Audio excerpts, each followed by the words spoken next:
All right, what's up, guys? So I told you guys I was going to do a video on the timing setup on these motors specifically. So we have in there right now is a 255 timing kit. You'll notice when you take them out, the bearing on the bottom will be orange. This one and the new kit comes with two of the same ones as here. It's just fine, don't worry about it. It's just a new style that they use for bearings. Now, the tricky part with doing this is you gotta obviously retard the exhaust cam's back two teeth, right? So to getting those lined up, you gotta literally look at the gears themselves.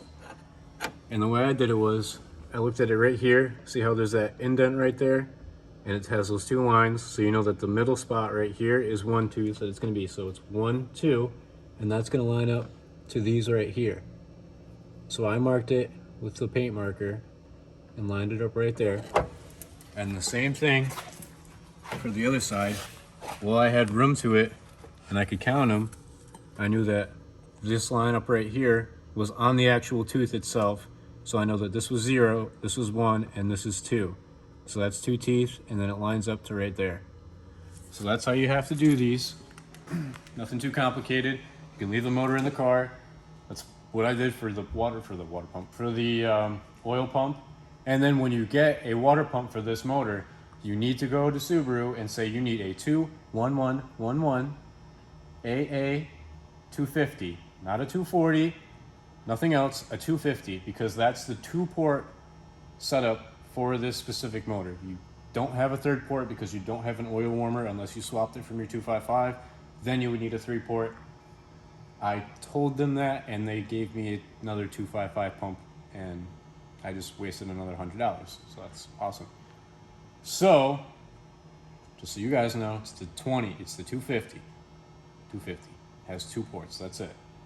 So once you get that all set up, all your pulleys on, you torque all of these guys, these big pulleys, there,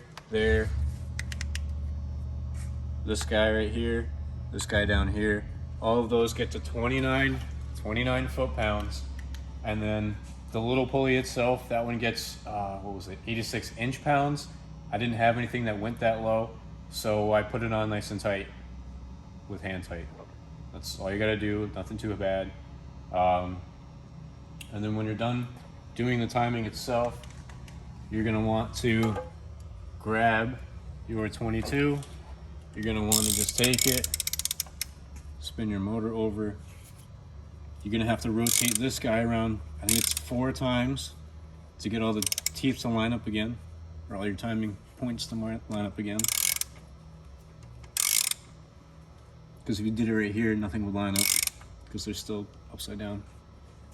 And you don't want it to just spring back out of compression because you might jump a tooth on the belt and then you'll be all out of whack again.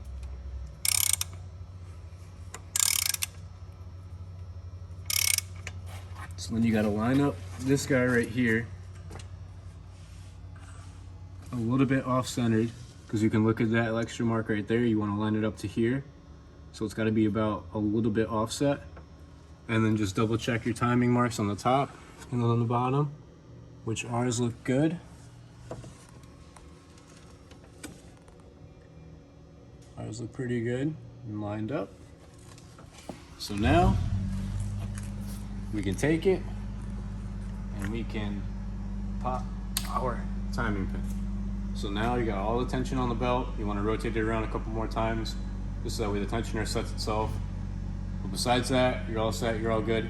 If you do this and you accidentally pull it and it's off a tooth or whatever, you can pull the belt and everything back off, and you can pull the tensioner back off. You can put it in a vise, and you can slowly but surely crank it down and put the pin back into the 2 holes.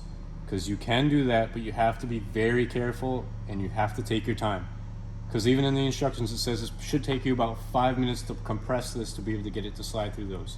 If you do it too fast, you can ruin the spring tension on the inside of it, and it could get weak too fast and fail, or you can just fail. So that's all that this pertains to. Like I said, 255 timing kit. Really a 2.0 timing kit's fine because it's the exact same thing. They all have the same tooth count.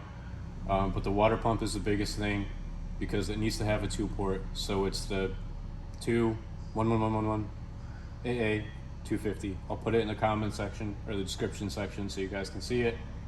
Otherwise, ta-da. You don't have to pull your motor out. Just pull out your AC condenser or your pump. Pull out your alternator, pull out your power steer pump to the side. Let it all hang. I did a lot more than I needed to because I wanted to clean all this up, because before there was a bunch of power steering fluid getting inside of the timing belt or timing cover. So I just wanted to be all nice and clean. But that's it. Like, comment, subscribe, stay tuned for more content. See you in the next one.